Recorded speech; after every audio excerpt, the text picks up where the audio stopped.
ব্ৰহ্মপুত্ৰৰ পাৰৰ মুকলি আকাশত ৰং বিৰঙৰ চিলা উৰিছে।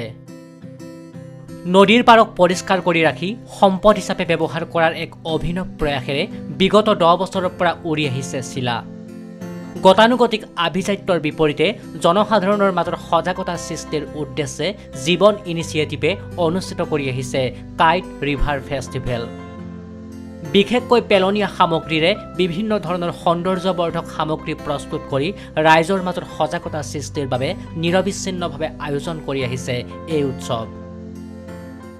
আমাৰ চিলানৈ যিটো অনুষ্ঠান এইটো এটা আচলতে অভিযান আচলতে যদিও আমি এটা উৎসৱৰ নিচিনা পৰিৱেশ এটা সৃষ্টি কৰোঁ কিন্তু সেই উৎসৱটো এটা অজুহাতহে যেনেকৈ চিলাটো এটা অজুহাতহে কাৰণ চিলাক আমি একো প্ৰমোট কৰিব লগা নাই কিন্তু আমি নদীখনক কৰিব লগা আছে আৰু বিশেষকৈ নদীৰ পাৰ যিটো ব্ৰহ্মপুত্ৰৰ নিচিনা বিশাল নৈ এখন তাৰ দুয়ো পাৰ ইমান আৱৰ্জনাৰে ভৰা চ' অন্ততঃ যিটো টুৰিষ্ট ছিজন আমাৰ অক্টোবৰৰ পৰা এপ্ৰিললৈকে সেই টুৰিষ্ট ছিজনত আমি এখন টুৰিষ্ট ফ্ৰেণ্ডলি কৰি ৰাখিব লাগে আৰু টুৰিষ্ট ফ্ৰেণ্ডলি কৰি ইয়াতে ক্ৰিয়েটিভ কালচাৰেল এক্টিভিটি হ'ব লাগে আমাৰ সেইটো মূল উদ্দেশ্য।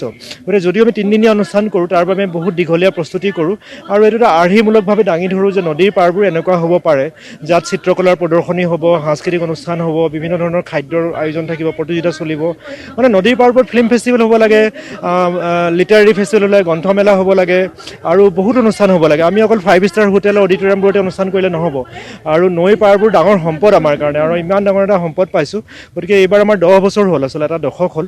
গতিকে আমি একেবাৰে সৰুকৈ আৰম্ভ কৰিছিলোঁ এটা 6 ঘণ্টামানৰ কাৰণে। এতিয়া এইটো 3 দিনৰ ধৰি দিনে ৰাতি অনুষ্ঠান চলে, প্ৰায় 15-20 হাজাৰ মানুহ আহে আৰু আমি খুব ধন্যবাদ জনাওঁ আমি ৰাইজক যে তেওঁলোকে ইমান আগ্ৰহেৰে এইটো আঁকোৱালি লয়। পূৰ্বৰ ধাৰাবাহিকতা অক্ষুণ্ণ ৰাখি জীৱন ইনিচিয়েটিভে চলিত বৰ্ষৰ 5 ফেব্ৰুৱাৰীৰ পৰা পাণবজাৰৰ মধ্যম খণ্ড পাৰঘাটত অনুষ্ঠিত কৰিছিল কাইট ৰিভাৰ ফেষ্টিভেল।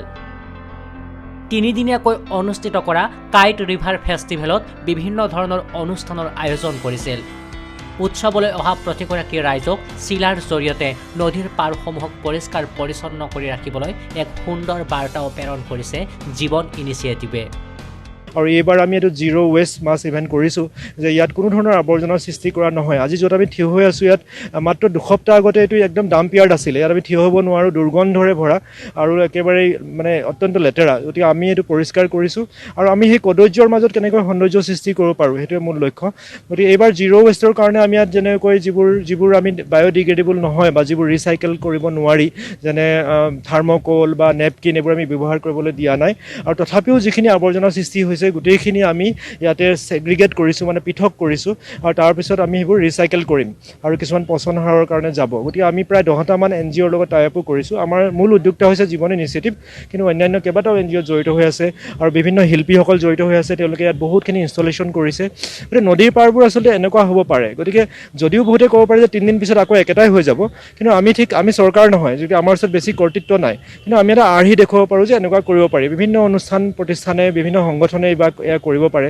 নদীৰ পাৰসমূহ এই 6টা মাহ যিটো টুৰিষ্ট ছিজনত এনেধৰণে ব্যৱহাৰ হ'ব লাগে, চিলা উৰিব লাগে, সংগীতৰ অনুষ্ঠান হ'ব লাগে, দুঃসাহসিক অভিযান চলিব লাগে। ইয়াতে আমাৰ এডভেঞ্চাৰ স্পৰ্টছো হৈ আছে আৰু বিভিন্ন প্ৰতিযোগিতা চলি আছে, কবিতাৰ অনুষ্ঠান চলি আছে। গতিকে এইটো এটা আমাৰ সেইটোৱে প্ৰয়াস আচলতে। ইফালে কাইট ৰিভাৰ ফেষ্টিভেলত বহুকেইটা স্বেচ্ছাসেৱী অনুষ্ঠানে পেলনীয়া সামগ্ৰীসমূহ নিষ্কাশন কৰি নদীৰ পাৰসমূহ পৰিষ্কাৰ কৰি ৰখাৰ চেষ্টা কৰিছে।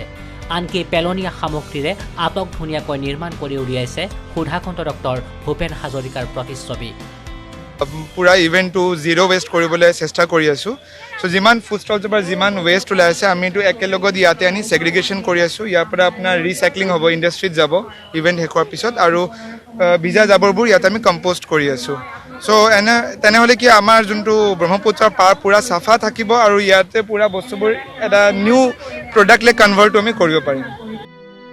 উল্লেখ্য যে প্ৰকৃতিক সেউজীয়া কৰি ৰাখিবলৈ লুইতৰ বুকুত জীৱন ইনিচিয়েটিভে নিৰবিচ্ছিন্নভাৱে অনুষ্ঠিত কৰি অহা এই পদক্ষেপ সঁচাকৈয়ে প্ৰশংসনীয়।